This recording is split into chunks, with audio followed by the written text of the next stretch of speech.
Beyond the Wrench with jayg from WrenchWay.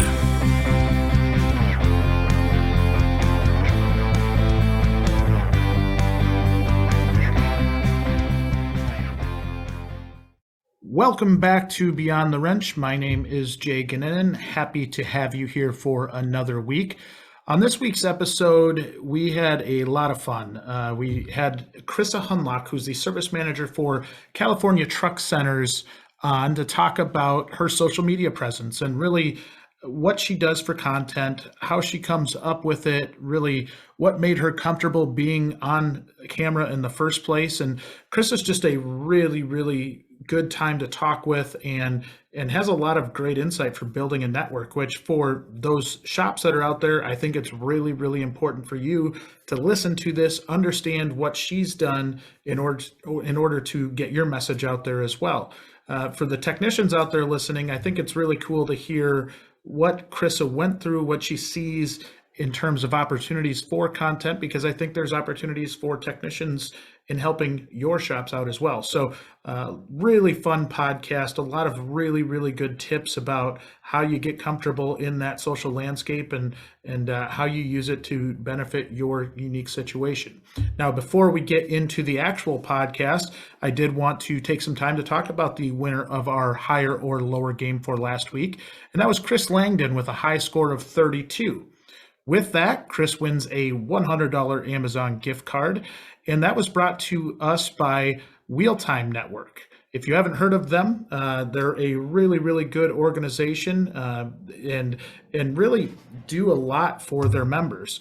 Now, you can step up to a new standard of truck and coach repair. The Wheeltime Network is comprised of 16 independent member companies and 152 locations across the U.S. and Canada.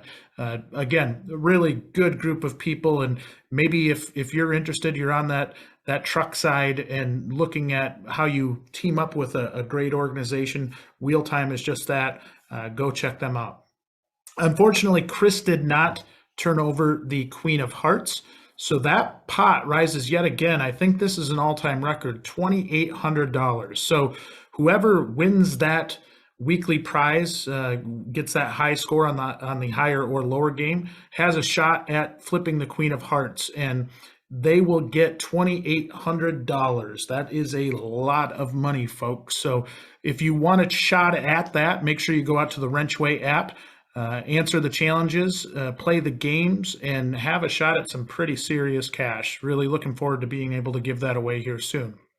One last thing before we get into the podcast, to recognize the hard work and important role educators play in helping solve the technician shortage, WrenchWay is excited to announce the first annual WrenchWay Schools Week. The purpose of WrenchWay Schools Week is to highlight and celebrate all the great things schools are doing to help students find success in technician careers and beyond.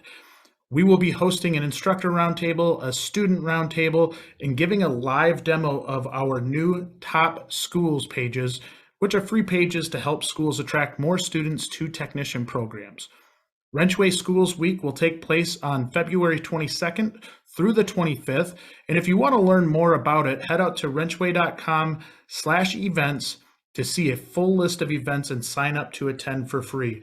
We're really excited about WrenchWay Schools Week. We've had a lot of really good feedback on this already, and it's going to be a lot of fun. We're going to bring everybody together and talk specifically about schools. And if you want to see that new top school functionality of the platform, it is really cool. I believe my business partner, Mark, is going to be doing a live demo on the top schools pages, and I'm really excited about it. I think it's an excellent way for schools, tech schools, to be able to really promote their programs, hopefully drive more people into the program, drive more industry support for those programs. If you're a school out there listening, I highly suggest you go out and check it out. Now I'll get out of the way and let you enjoy the podcast. Have a great week. On today's podcast, I'm really excited to welcome Chryssa Hunlock, and you're going to hear a lot about Chryssa's story, about her time in the industry. She's got a fascinating story and how she's kind of come up through the industry and through trucking and through some paths that maybe aren't so traditional, and just a really, really cool story. So, Chryssa, how are you doing today? Hey Jay, thanks for having me on here. I'm doing pretty well. The weather's nice out here in California today. Don't brag. It is cold in Wisconsin right now. I'll just leave it at that. You've got the nice sunny California, we've got the cold Wisconsin, and it feels unfair at this point. Yeah, well, I was just back there in Michigan. That's where I'm born and raised. So I was just back there last week in between the holidays. So yeah, I got the snow. I actually thought we were going to be able to do a motorcycle ride with my brother and some friends because the weather was nice, but I forgot that's what the Midwest weather does. It tricks you, right? It lulls It you does. in the snow dump. So It is yeah. cruel. It is cruel. It'll be super nice one day, and then just absolutely the opposite of that the next. And yeah, that'll get your spirits down if you let it. I'm getting in the habit of trying to find more fun stuff to do in the winter since I can't move south. So I've got a 4-year-old too, so it's getting more fun to go out and go sledding, and he signed up for ski lessons this year and all of that stuff. So uh, try to embrace it rather than be negative, which I really, really have a tough time with. I understand. So let's talk about you for a minute. What do you do? So currently, I am the service manager here at Central Coast Truck Center. This is a brand new location. It's in fact the only large scale Freightliner dealership, and really, there's not too many really large scale dealerships anywhere on the West Coast. So out here on the Highway 101 or Highway 1, California Truck Centers is a dealership family that this location is a part of. And Doug Howard, it's fourth generation family owned, and his father, Gary, always had a dream of putting a large scale dealership out here to serve the customers.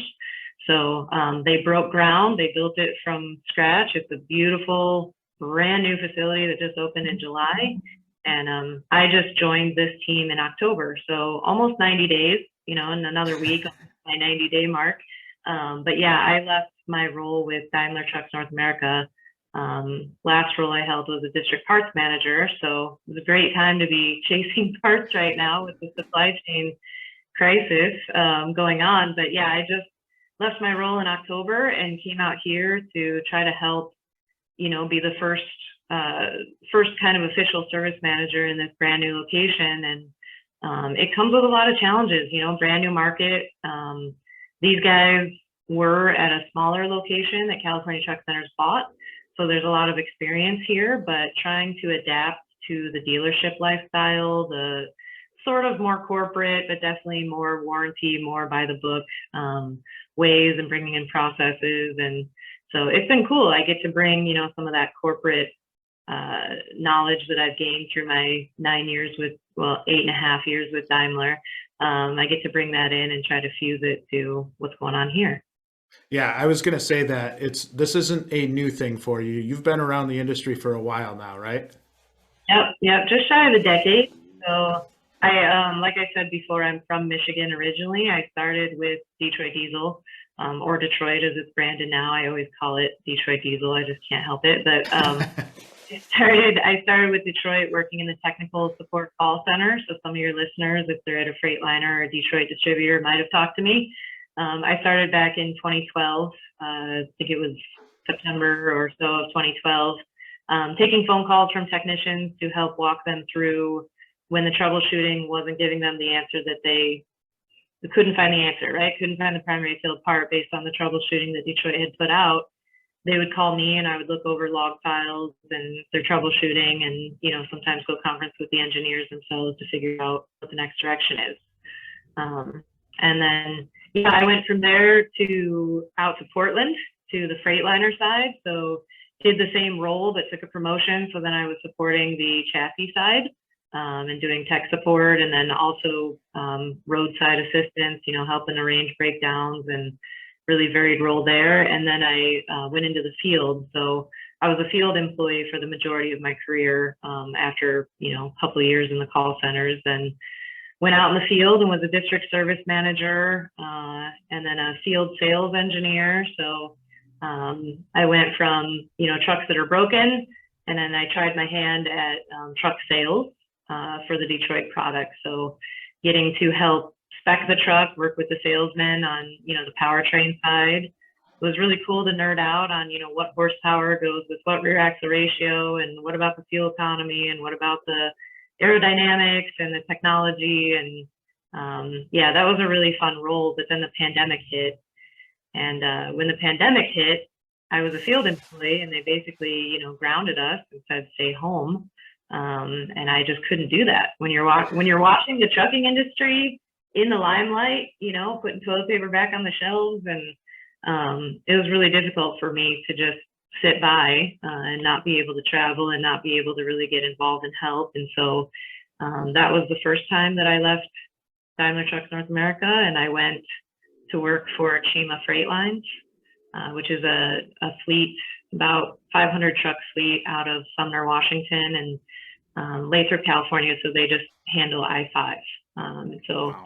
Then I got to use my CDL. I have my Class A CDL that I got that field sales engineer role, because we were the ones out driving the trucks and training drivers to use the technology. But then I got to really use that CDL, or really see how bad my backing skills were when I tried to be an actual, working at the truck fleet. So yeah, I was with them for a little under a year, and then Daimler stole me back to do the district parts manager role, and then here we are today. So that's probably about as fast as I could summarize. Well, it's a cool background, and what I love about what you did is probably something similar to what I did, in that I think you diversified your background a little bit, right? You got to really know different aspects of the business, and I think that gives you a lot of knowledge that maybe not a lot of other people have. And I think it takes an openness and willingness to learn, especially when you get comfortable, right? When there's a lot of folks that get comfortable in a job, are really good at it, and they just kind of want to stay put.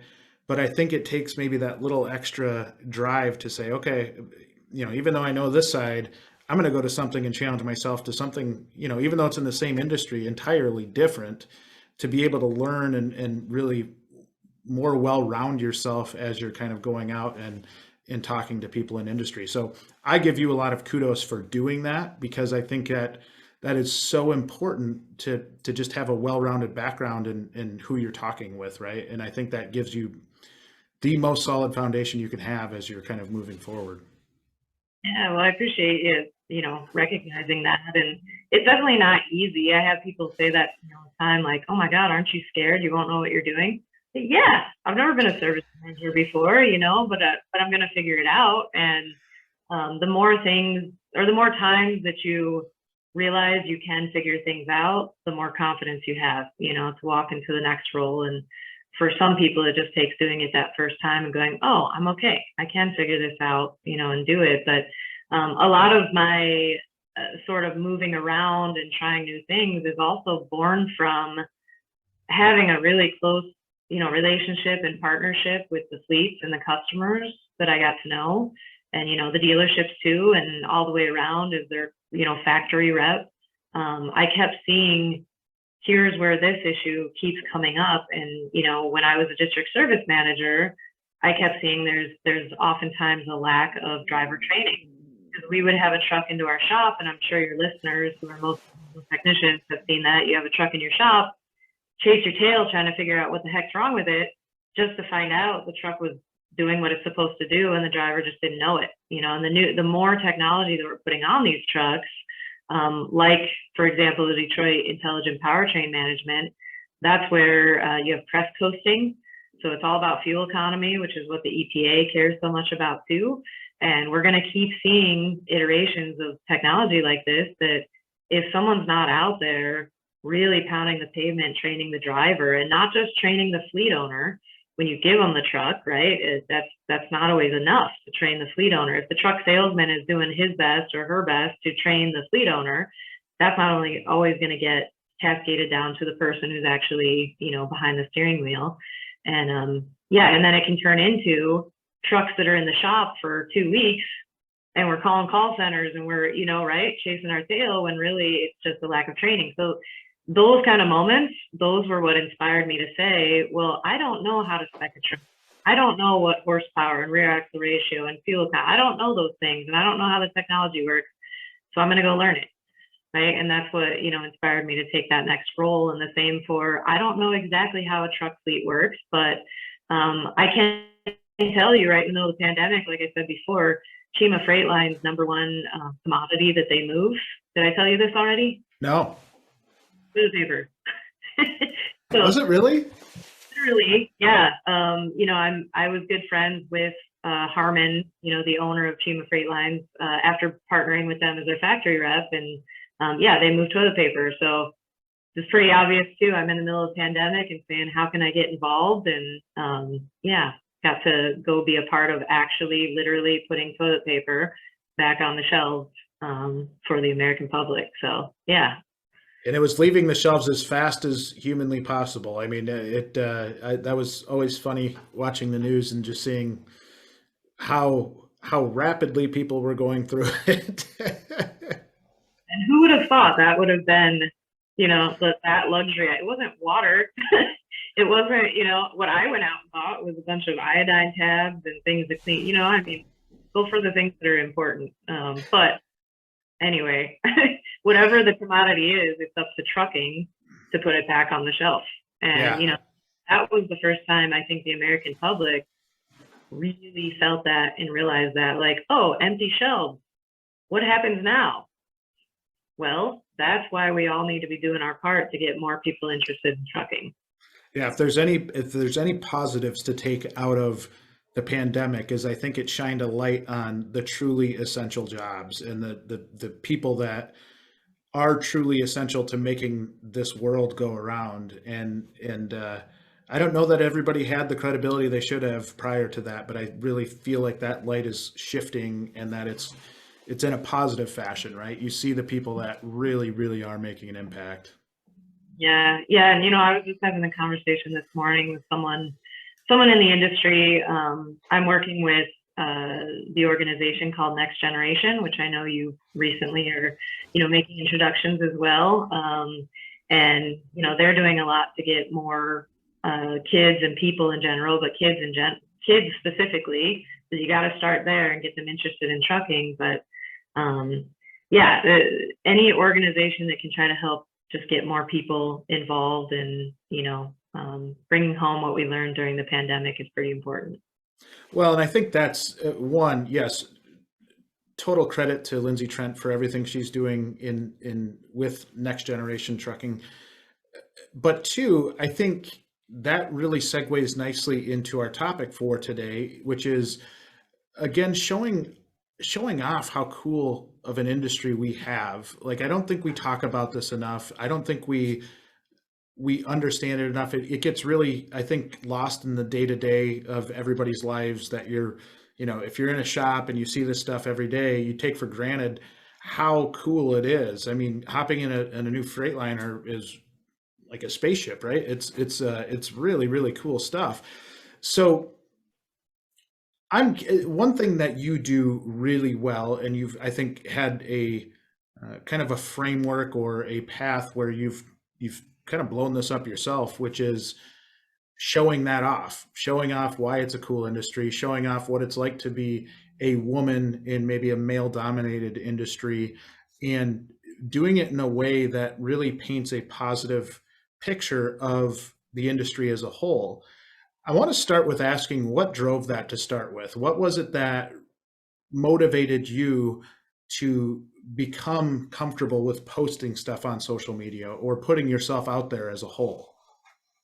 Sure, yeah. And you're referring to my LinkedIn in particular. I mean, in my personal life, I've been posting, on social media for a whole lot of years, right? Just pictures, and kind of discovered and I, got into a couple of hiking groups when I went out to the Pacific Northwest from Detroit.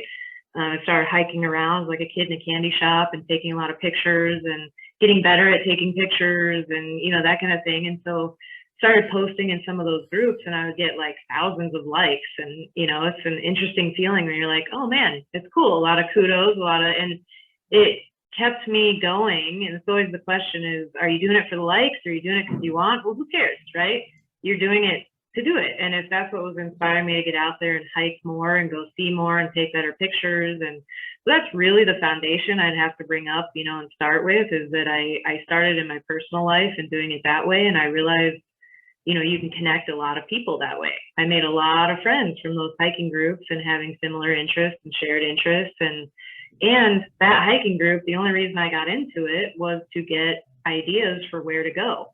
And so that clicked for me. We can do the same thing, right, with social media for the trucking industry. And what I've been saying for a whole lot of years to anyone who will listen is, gone are the days of dealerships just fighting over technicians, or even just brands fighting over technicians. Freightliner can't just, Daimler Trucks North America can't just keep going to UTI saying, hey, we want all the technicians that come to UTI to come to our Finish First program and become Daimler techs. That's not enough. We need more, right? The bucket isn't full enough to even just be trying to fight over where the technicians are going to go. We need more. And so that's where I keep coming back to, where are the commercials? Where are the Freightliner tattoos? You see Harley Davidson tattoos on people. I have a Detroit Diesel tattoo, by the way, spinning. Nice. That's where I'm from, and that's, is going to be a part of me. But that's where I'm getting at, is that it's a bigger idea than that. We need brand marketing for trucking. And we all in the industry, and even outside of the industry, but particularly in the industry, those of us who know, you ask anybody in the industry, they should already know, yeah, there's a tech shortage. Yes, there's a driver shortage. Now people in the general public are understanding there's a driver shortage. And then there's, is there really, or is there, but yes, there's a driver shortage. There's not enough people doing blue collar jobs. So that's all a long answer to say, it really did start by when I was in my district service manager role with Daimler. They said, we want to bring in what they're calling customer experience, or CX, which the whole idea behind that is to instill empathy in all of the ranks of Daimler Trucks North America. So even if you're a finance person that sits in a cubicle and never gets to go out and never seen a truck, so a lot of people there have never even sat in a truck, let alone talk to a fleet owner or a driver or a dispatcher. They don't understand. And in particular, if you're, let's say, a parts person and you clock out with, one more in there, you just need to put a price on. You clock out at 5 o'clock, and at 5:01, you could have put a price on that, and you don't know that that's actually going to down a truck. And then, right, the COVID vaccine isn't going to make it to the, right? That stuff matters. Impact. Major impact. It's, I always refer to it as the thread on the sweater. Like, if we don't think that we're not all a part of pulling the thread on the sweater, so to speak, we're not paying attention. We all have a part of that. And so when they brought in CX, they brought in customer experience. They, of course, came to us field people and said, hey, you guys are the ones who are out there and understand the customers. Can you help us get this message back to our corporate folks?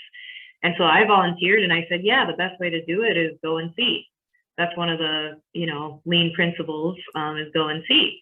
That is the best way. It was so eye-opening for me coming out of the call centers the first time that I went to a fleet, the first time that I went to a dealership, the first time that I was like, holy crap, this is how it really is here.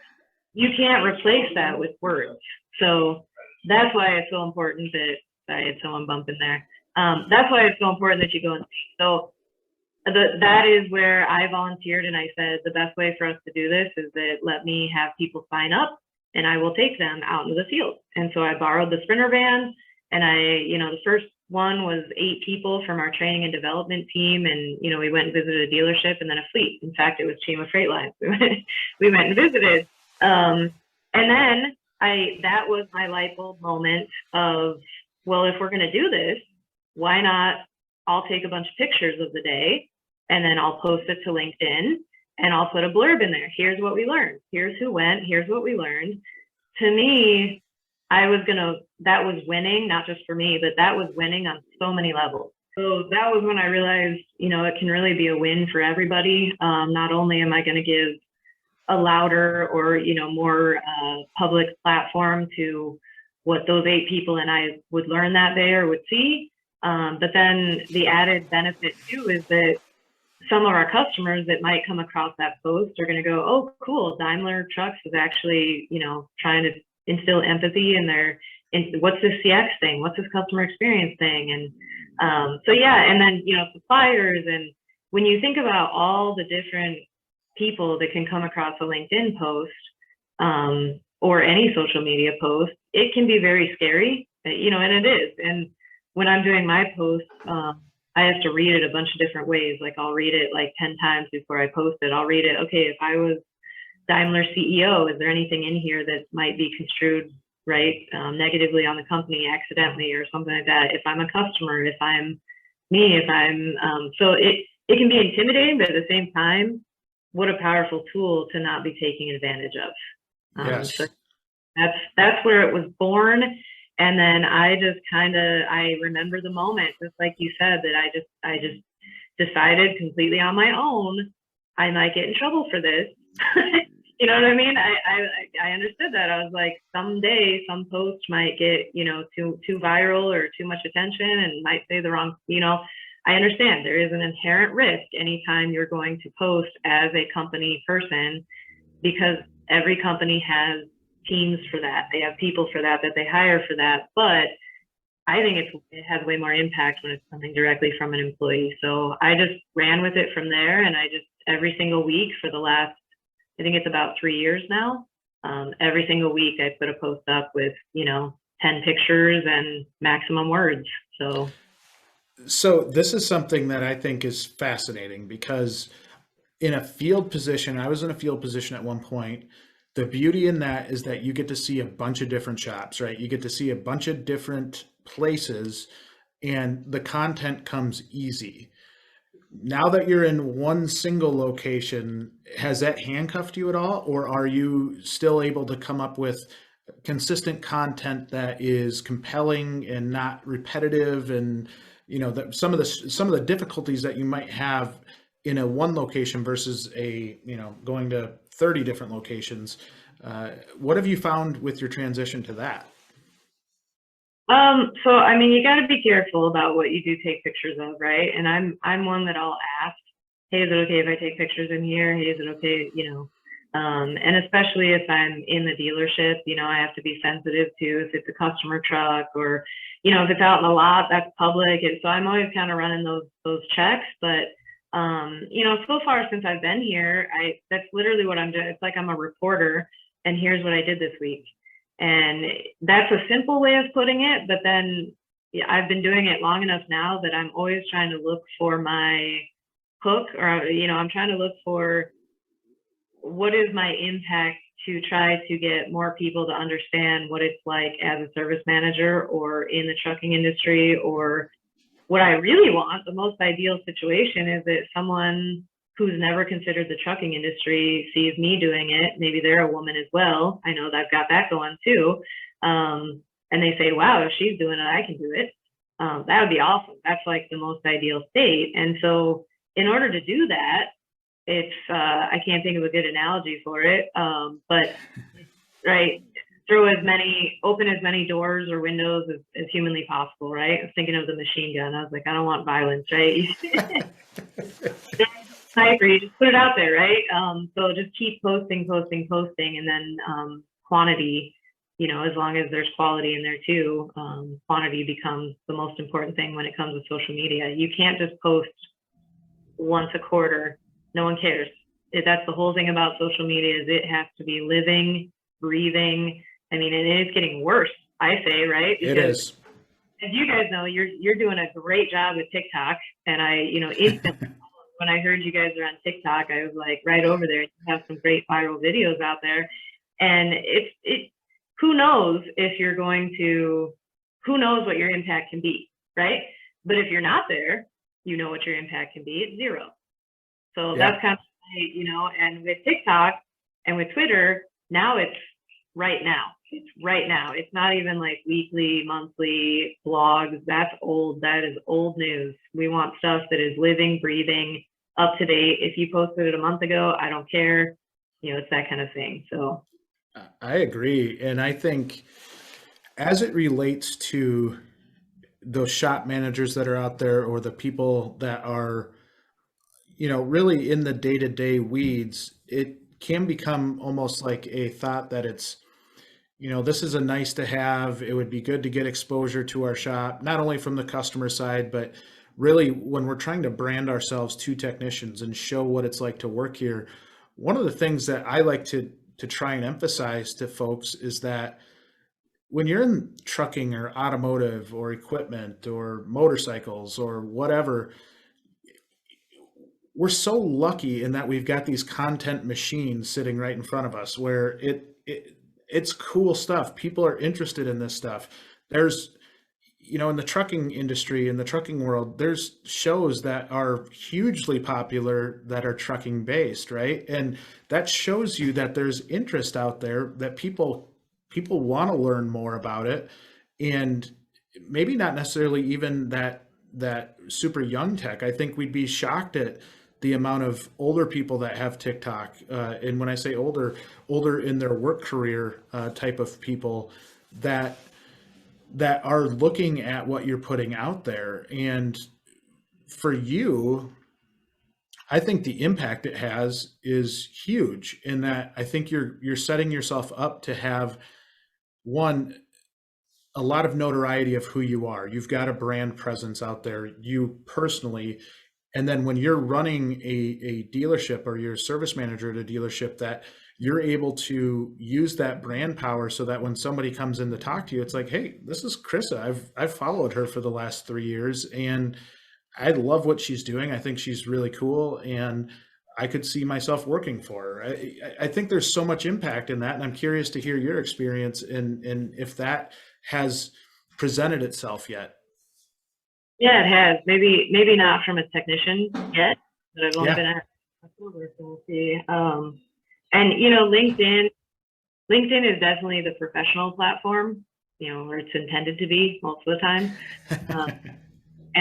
So, I've already been thinking that I'm eventually going to have to go, if I really wanted to have an impact for me personally right now, which is finding technicians, that I would have to go a different avenue like TikTok. But I'm nervous to do that because, again, California Truck Center has a great team of people doing our social media marketing, and they do a great job, and it's a consistent brand across all the platforms. And so when I first came here, that was, I'm like, okay, now that I'm here, my number one goal is to find technicians.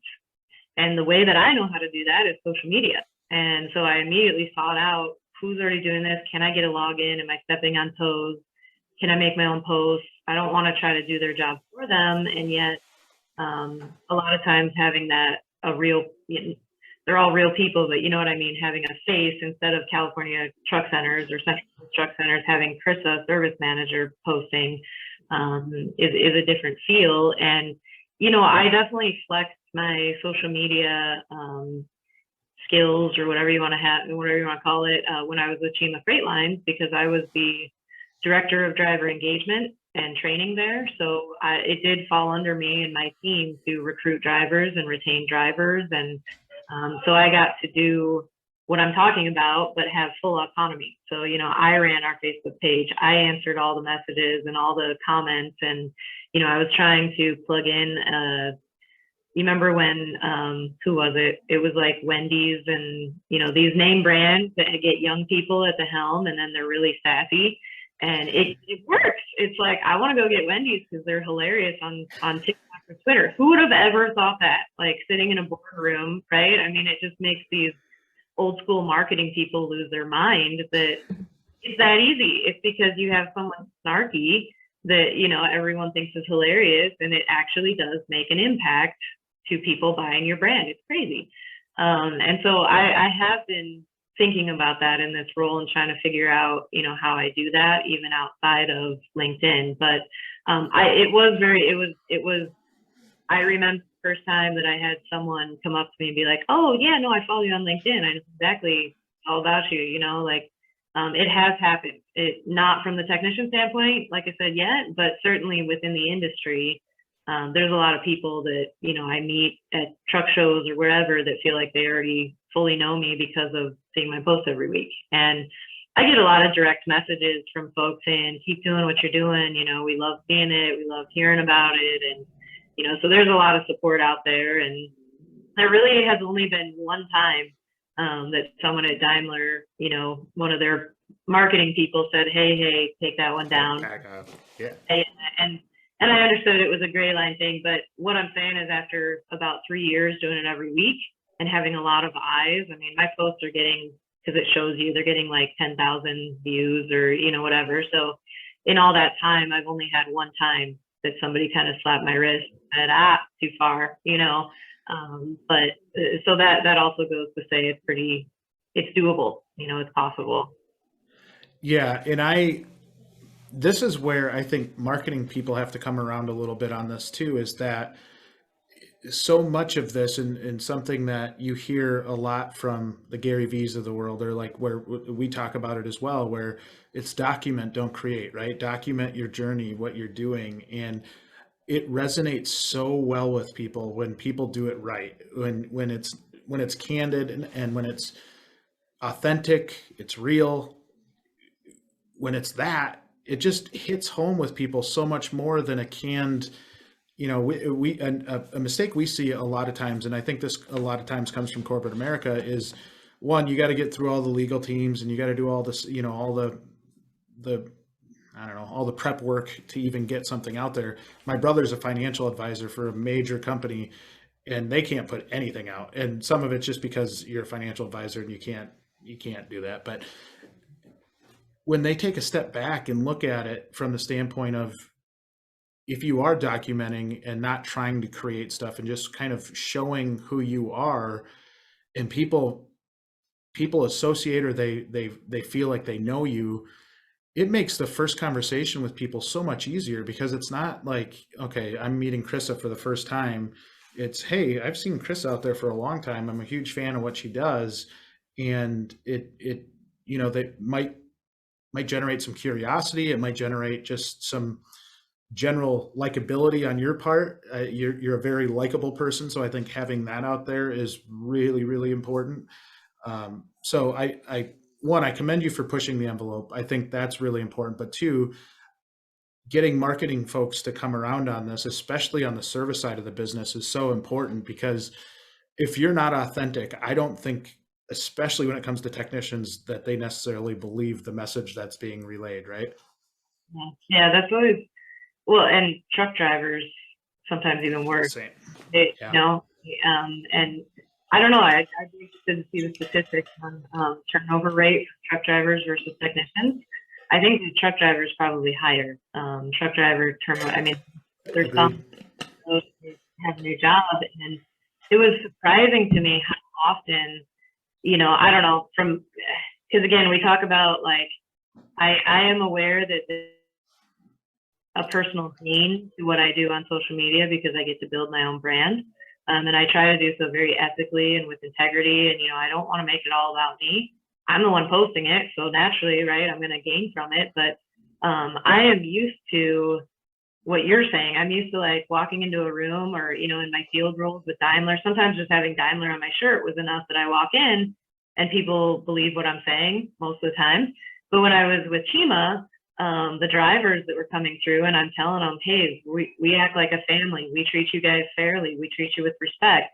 We're going to pay you this. We're going to take care of you here. And there was so much, like, pushback and, like, yeah, right, whatever. And they always around, by the way, if you're a truck driver listening, you should work for Chima, because they really do mean it.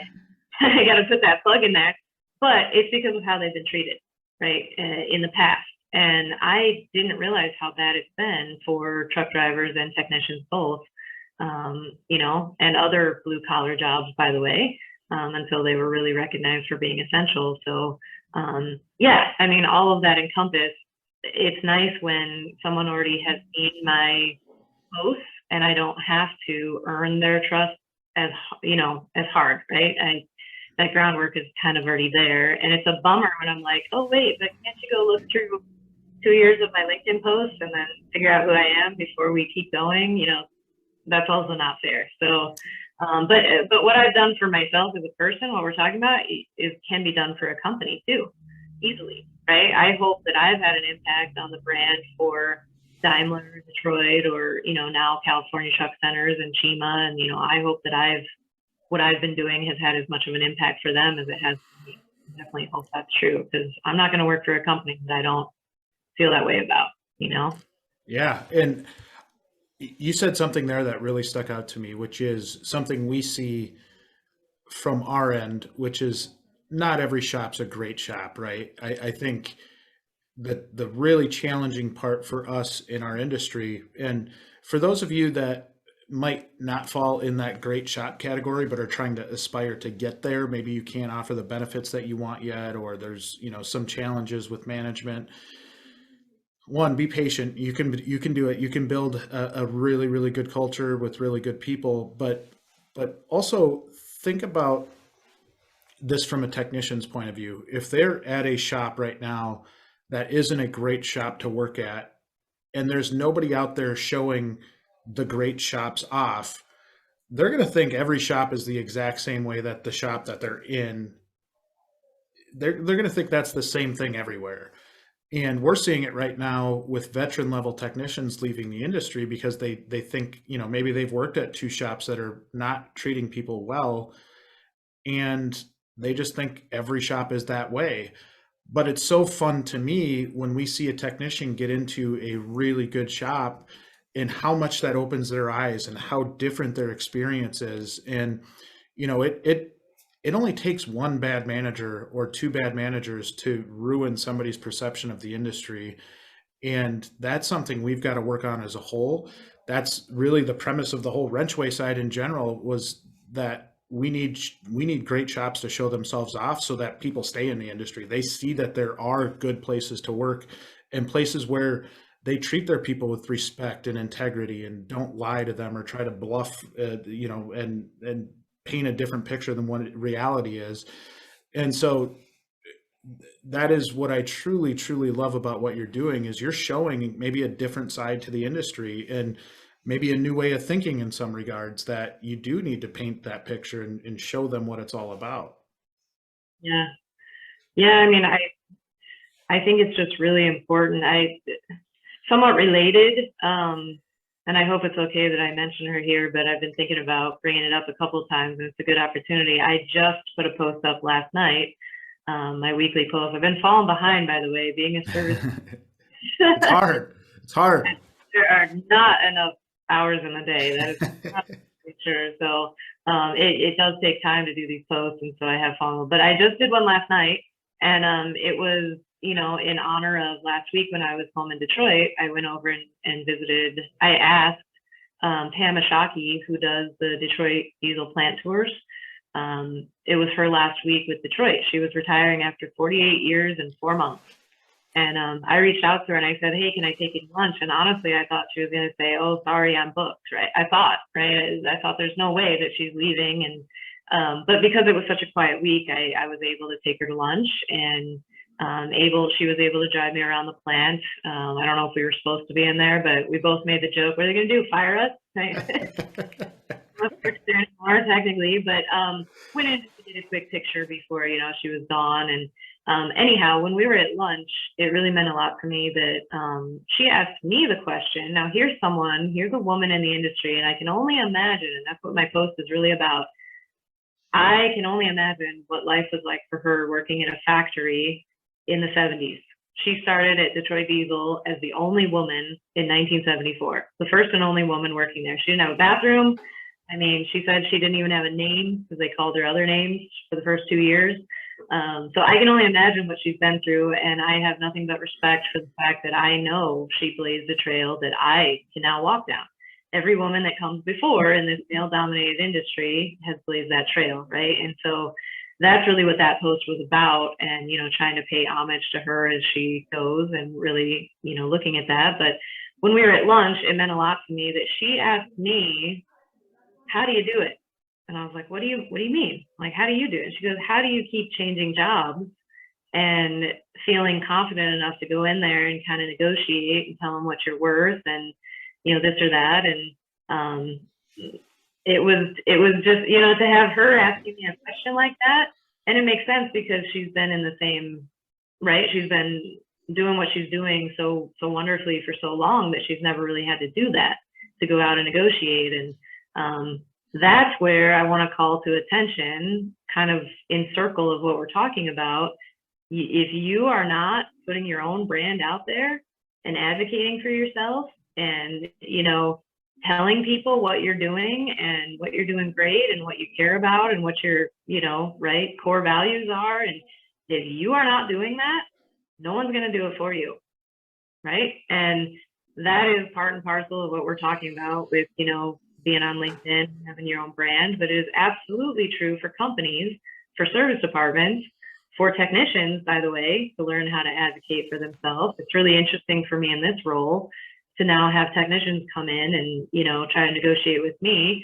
And the ones who do it really well, I have respect for, and some of them are just really sheepish. And, same with truck drivers and technicians, guys. And I shouldn't be saying this in my role, but it's your game right now. You know what I mean? You guys can go name your price within reason, right? We're all running businesses here, but I really hope that technicians and drivers continue to understand how important they are and to continue to advocate for what's fair, right? And so, yeah, from company standpoint, from personal standpoint, there is a free tool out there in TikTok and LinkedIn and Facebook and whatever is going to have the most impact that people should be taking advantage of to, kind of hone those skills and understand how to take credit. That's what I'm telling my advisors and my people here too. I'm like, did we take credit for what we did for that customer? Like, if you don't take credit, you don't point out like, hey, just so you know, we stayed on the phone with this guy the next day, or a knock sensor out here, and we, pulled these strings and we did this. You don't have to brag. There's a different way of doing it, just so that they know how much we care. And there again, is that if you don't take credit for it, they're not going to know, right? And so it's striking a fine balance between being a bragger or, and then figuring out how to just communicate that across. Well, and for me, I think technicians, when they're doing that, we oftentimes talk about a paradigm shift and changing the way that the general public looks at us as technicians. Being able to show some of the technology behind the scenes and some of the stuff that goes into your jobs can't help but blow that door open, because there are some extremely talented people in these shops, and being able to maybe showcase what that is, and that, we're big advocates of technicians producing content as well. And we love it when it's on our platform, but really anywhere, being able to show how good they are, because they are extremely talented people. And I said it before, but I truly believe this. We have really cool content that rolls in our shops every day. And if we can figure out different ways to, get around some of the red tape that we can't maybe go across this boundary, but at least if you know the rules ahead of time and what you can do, and you're respectful of that, I think you can put out some really cool content. And that kind of brings me to my next question, which is, how do you decide what content to create? And this is more around the actual, like, okay, I'm gonna post this week and I need something. What goes through your brain in terms of what you're going to post next? Well, it's actually, it's the whole chicken, what came first, the chicken or the egg? It's usually the other way around. I have the idea before I make the post. So I definitely wouldn't recommend people are making posts just to make posts, because that's where you're going to fail, right? But once you start doing it enough, without even trying, I'm like, oh, that would be a good post this week, right?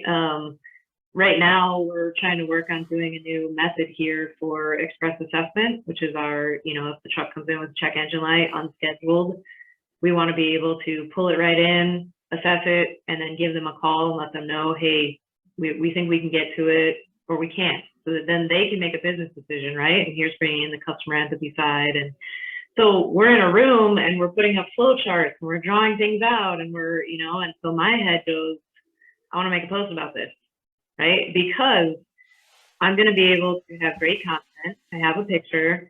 This stuff matters. It's good for California truck centers. It's good for me. It's good for the shop. It's, it's good for customers. It's overall, it's good for Daimler. It's showing that this is something that Daimler wants. That's kind of the checklist that I go through, but it's just having a trained eye for this makes good content.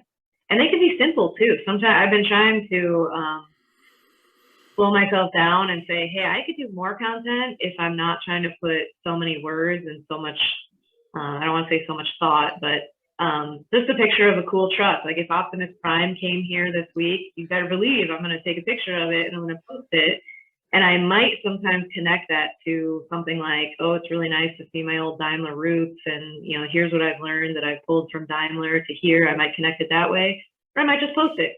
That's what I'm trying to, right, start to do more quantity by having once a week more quality, and then maybe, you know, twice a week, just pictures of snapshots of what we're doing here. So yeah, it's the chicken or the egg. I think that you have to make the decision that you're going to do the post, and then look at other people who are successful at it and see how they're doing it and what the content is like. And, you know, make notes of when you're reading it of like, ooh, I really like this. And then ask yourself why, and then go replicate, right? That's all it is.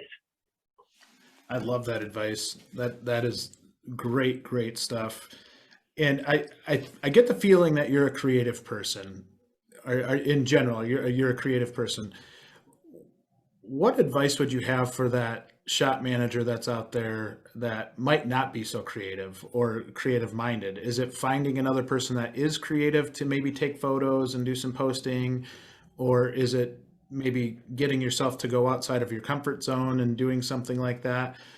Any advice for maybe that non-creative person that's out there listening? Yeah, and I was thinking that too, because I was going to say, do you know what I went to college for? I do, but share it with our audience because it's not in this. That's always my favorite thing to bring up, especially if I'm in high schools and trying to convince, you know, kids to, just because, I mean, there's nothing against it, but I went to college for music performance, and then for creative writing. So yes, I have a, you know, maybe I don't know, a superpower, you know what I mean? I have maybe a little bit of a cheat in there. It's your wheelhouse. Yeah. But, you know, I turned that into building custom motorcycles, and then into Detroit Diesel, right? And doing diesel engines. So I use that as an example for, hey, you don't have to go get a bachelor's. You know, these are the blue collar trades you're probably going to end up in anyway, because you are like me and you come out and you go, oh, how do I make money with this creativity? That's the problem in our society. There's not a paycheck that comes with creativity. But to answer your question, you know, what I have discovered is there is a formula to creativity. It's not just, oh, I'm creative and you're not, so how are you gonna? No, there's a formula. And that's where I'm saying that, just like diagnosing a vehicle, if your brain can think that way and mine can too, you can diagnose what makes this post a good post and how can I do the same thing. It really is that easy. You don't have to just go, oh, I'm not creative, I don't know how to do it. Try harder.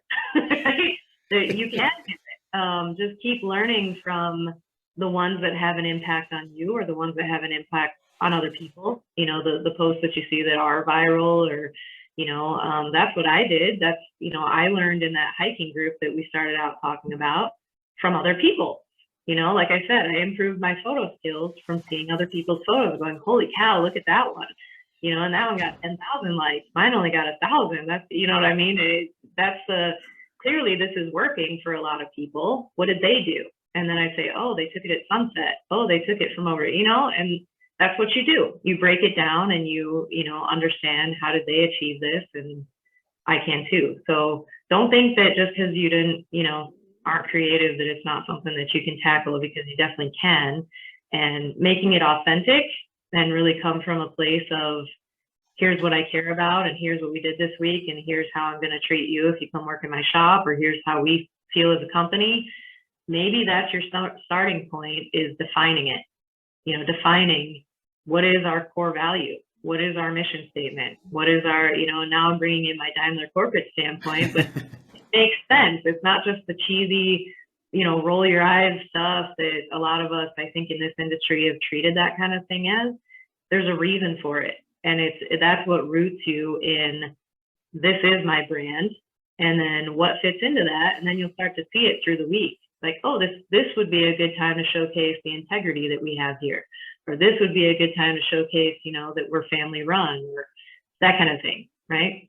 Yeah, I really enjoyed that response, because I think that that's what a lot of people need to hear. And the one other thing that I would ask then is, how important do you think this is when I talk about creating content to promote not only your singular brand, but more of your company's brand, the industry's brand? And the reason I ask the importance is I think there's a lot of times where a manager or a business will say, "Yeah, that's nice. We just don't have time. We're Chryssa. We're running a new store and we're running our tails off just to keep up. We don't have time for that." Give me a gauge of how important this is to a company when it comes to recruiting technicians or just brand awareness in general.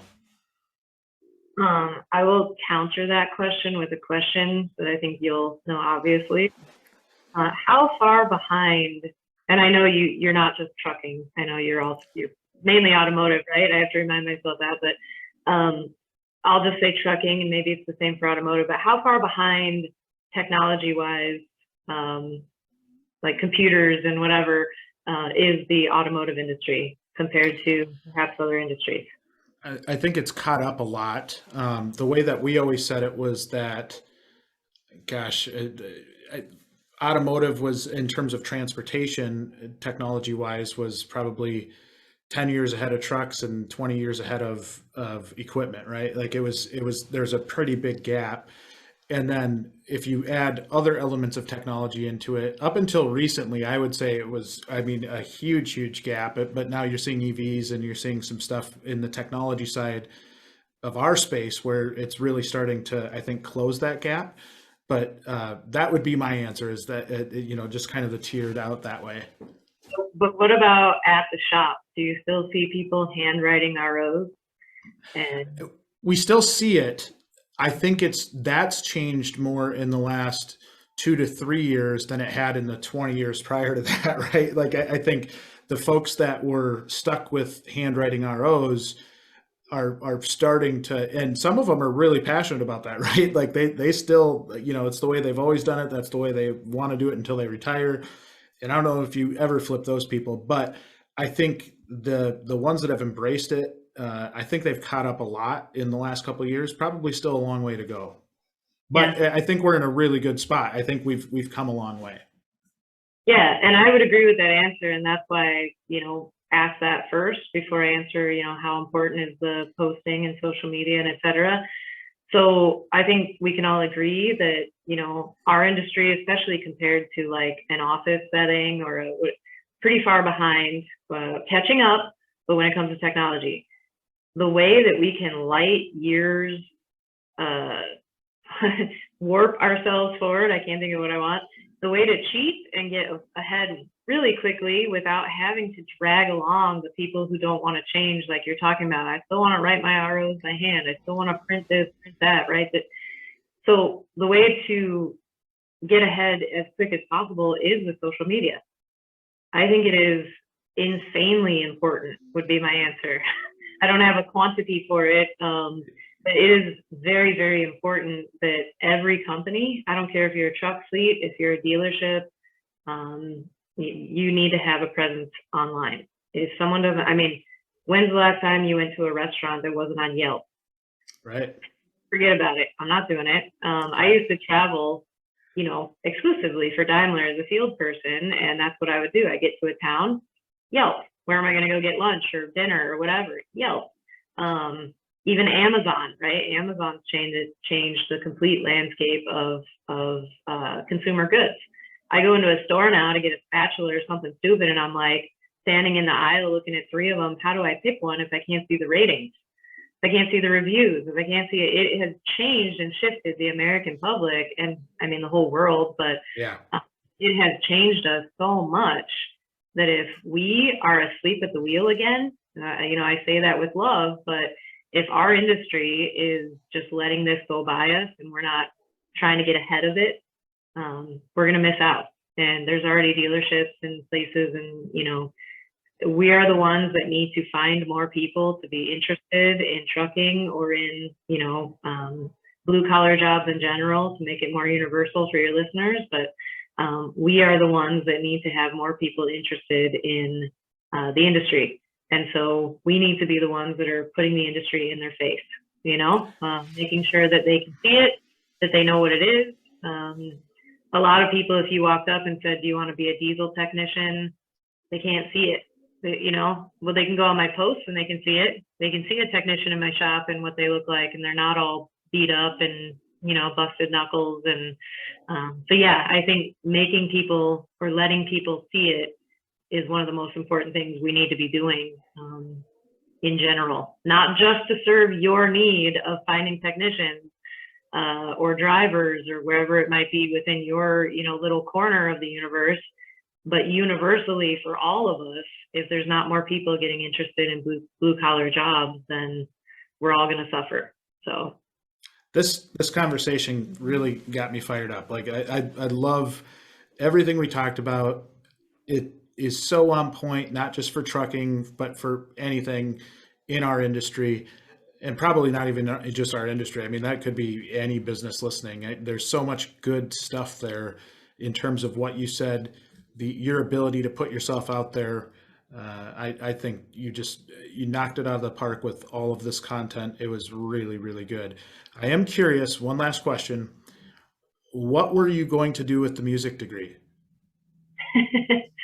I fancied myself to be a professional, orchestra musician. Really? Yeah, but then when I got close enough to it, I saw how impossible it felt anyway to, pretty much you have to wait for someone to die to get their chair in one of these, there's only so many important Philharmonic chairs, to go around. So that was where I had to do an assessment of how much do I really love this? And sometimes when you take something you love as a hobby and try to turn it into a job, it also backfires.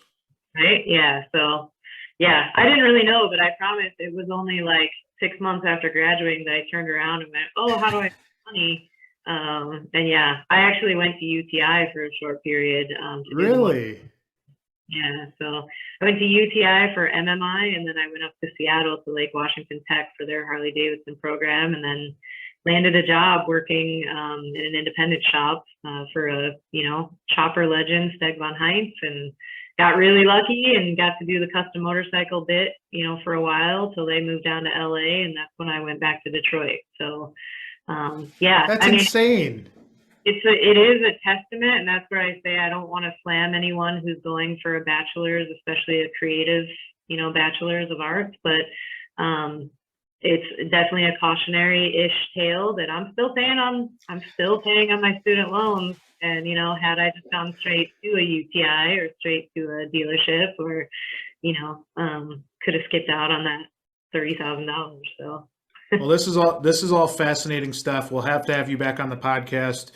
I would do a whole podcast on what your experience has been or was in a custom motorcycle shop, building choppers, because that is fascinating to me. And I'm more of a car guy, love old cars and love the hot rodders and all of that. But that custom fabrication and talk about talented people, some insanely talented people. But we'll get you back on and catch up on some of this stuff at another time. But greatly appreciate you being on the show. You're an incredibly talented person, very well-rounded, and you brought so much value today. And I just can't thank you enough for taking some time out of your busy schedule to do this. Yeah, no, I really appreciate you inviting me, and that's a lot of compliments. I hope I can live up to them. You already have. Sorry. Go ahead, Chryssa. Oh, like I said, everyone go check out the LinkedIn.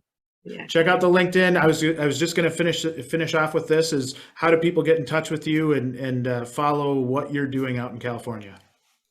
Sure. Yeah, you can just go find me on LinkedIn. I'm public, easy to find under Chryssa Hunlock, and click follow, and you can go to see all those posts, that library of posts I have for the last few years in there. And feel free to send me a direct message. All right. Well, thank you so much, and can't wait for the next time. Okay.